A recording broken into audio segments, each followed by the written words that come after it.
Hello hello दोस्तों, next episode. आप तक दो इफेक्ट देख चुके हैं आप। एक तो कंडेंसर प्रेशर इंक्रीज करेंगे तो क्या होगा, और इवेपोरेटर प्रेशर डिक्रीज करेंगे तो क्या इफेक्ट होगा। वाइस वर्सा भी आप ट्राई कर सकते हैं। अब है शब कूलिंग। ये आपके पास पूछा गया था एसएससी 2015 के ऑब्जेक्टिव क्वेश्चंस में कि शब कूलिंग करेंगे। 3 से 4 ऑब्जेक्टिव क्वेश्चन इससे बने थे, उनसे ही बन चुके हैं। इससे भी क्वेश्चन बना था एसएससी 2015 में। आपके पास क्या है कि शब कूलिंग का क्या इफेक्ट पड़ेगा। देखिए, कंडेंसर प्रेशर आपने घटा लिया, कंडेंसर प्रेशर आपने बढ़ा लिया, घटा के भी आप देख लीजिएगा। इवेपोरेटर प्रेशर आपने घटा के देख लिया, बढ़ा के आप देख लीजिएगा। अब शब कूलिंग कैसे कराएंगे। देखिए, शब कूलिंग ना तो कंप्रेसर में होगी, शब कूलिंग कहाँ कराएंगे, जैसे ही कंडेंसर से निकलने वाला होगा आपका रेफ्रिजरेंट, लिक्विड बन चुका होगा। अब ये सैचुरेटेड लिक्विड लाइन, यहाँ से यहाँ तक क्या रहेगा, ये सैचुरेटेड लिक्विड रहेगा, ये सैचुरेटेड वेपर रहेगा। अब आपने क्या किया, इसे कांस्टेंट प्रेशर पर और हीट रिजेक्ट करा दी, एक और हीट एक्सचेंजर लगा दिया। क्या लगा दिया, हीट एक्सचेंजर लगा दिया। अब ये 3 पॉइंट, पहले कंडेंसर का आउटलेट ये था 3 पॉइंट, अब क्या कर दिया आपने 3 डैश, मतलब यहाँ पे एक हीट एक्सचेंजर लगा दिया। जो कंडेंसर से गैस निकलेगी, वेपर लिक्विड निकलेगा रेफ्रिजरेंट का, वो किस में जाएगा, एक हीट एक्सचेंजर में जाएगा, और हीट क्या करेगा, रिजेक्ट करेगा। उस हीट रिजेक्ट करने को क्या बोलते हैं, शब कूलिंग। जब शब कूलिंग किया, इसका मतलब आपकी साइकिल क्या होगी, कहां से कहां तक हीट रिजेक्ट किया आपने, 2 से 3 तक पहले कर रहे थे, लेकिन आप क्या कर रहे हैं, 2 पॉइंट पे हीट रिजेक्शन स्टार्ट किया कंडेंसर में, और 3 डैश को इसे part of the heat exchanger मानते हैं, पार्ट ऑफ द कंडेंसर मानते हैं। अब यहां से आप क्या करेंगे, वही थ्रॉटल वाल्व, अब आपने थ्रॉटल वाल्व लगाया, एक्सपेंड हुई आइसेंथैल्पिक, और यहाँ पे क्या पहुंच गया 4 डैश। तो देखिए, अब यहां से इवेपोरेटर का पहले इनलेट क्या था, 4 पॉइंट। अगर सिंपल साइकिल होती तो 1 2 3 4, भाई 1 2 3 और 4 इज द सिंपल साइकिल।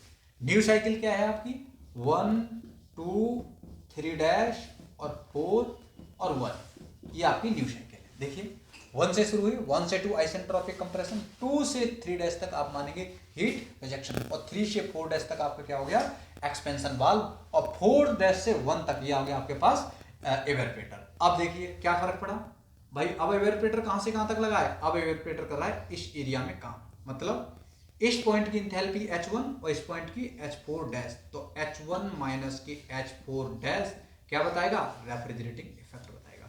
तो due to this sub cooling, objective question number 1, कि इतना रेफ्रिजरेटिंग इफेक्ट इंक्रीजेज, इतना रेफ्रिजरेटिंग इफेक्ट इंक्रीजेज। पहला ऑब्जेक्टिव क्वेश्चन आपका क्या बनता है यहां से, कि due to the sub cooling refrigerating effect पे क्या फर्क पड़ेगा, इंक्रीज करेगा। दूसरा ऑब्जेक्टिव क्वेश्चन, कंप्रेसर वर्क, पहले भी H2 माइनस के H1 था, और अभी भी देखो H2 माइनस, भाई कंप्रेसर इन दो स्टेट के बीच में तो काम कर रहा है, ये भी H2 माइनस के H1 और ये भी H2 माइनस के H1, इसका मतलब कंप्रेशन वर्क क्या रहा, कांस्टेंट रहा। तीसरा objective question, COP is equal to क्या रहा, refrigerating effect divide by W compression. भाई refrigerating effect increases, compression work is constant, इसका मतलब सीओपी इंक्रीजेस। यही आपके ऑब्जेक्टिव क्वेश्चन में पूछा गया था। Due to the sub cooling at the outlet of the condenser the COP of a BCRS is increases। चौथा ऑब्जेक्टिव क्वेश्चन आपके पास, अगर कोई पूछता है क्यू रिजेक्शन पे क्या इफेक्ट पड़ा, आपको देखने से लग रहा है क्यू रिजेक्शन, पहले क्यू रिजेक्शन था H2 माइनस के H3, मतलब इतना हीट रिजेक्शन आपका था ये वाला, लेकिन अब कहां से कहां तक रिजेक्ट करा रहे हो, भाई पहले आप रिजेक्ट करा रहे थे 2 से 3 तक, लेकिन अब कहां से कहां तक, 2 से 3 डैश तक। सो 2 से 3 डैश तक इतना heat rejection is increases, such amount of heat rejection is increases, so heat rejection is increases। अब पांचवा और last objective question, volumetric efficiency. देखिए, वॉल्यूमेट्रिक इफिशिएंसी इक्वल टू होता है 1 प्लस के सी माइनस के सी, और यहाँ पे P condenser divided by P evaporator की पावर 1 बाई n। देखिए, कंडेंसर प्रेशर पहले भी यही था, इवेपोरेटर प्रेशर पहले भी यही था, इसका मतलब प्रेशर रेशियो में कोई चेंज नहीं, तो volumetric efficiency remains constant because there is no change in condense pressure ratio. तो these are the 5 standard objective question.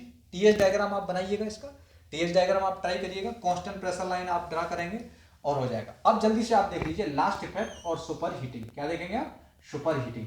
Super heating कराएंगे इवेपोरेटर के आउटलेट पे, और शब कूलिंग कहां करा रहे हैं हम, कंडेंसर के आउटलेट पे, और सुपर हीटिंग कराएंगे इवेपोरेटर के आउटलेट पे, ठीक है ना। सो अब नेक्स्ट लेक्चर में हम आपको बताएंगे सुपर हीटिंग। आप खुद ट्राई करिएगा सुपर हीटिंग से क्या फर्क पड़ेगा, सुपर हीटिंग से आपको पता करना है क्या फर्क पड़ेगा। Thank you so much for viewing this.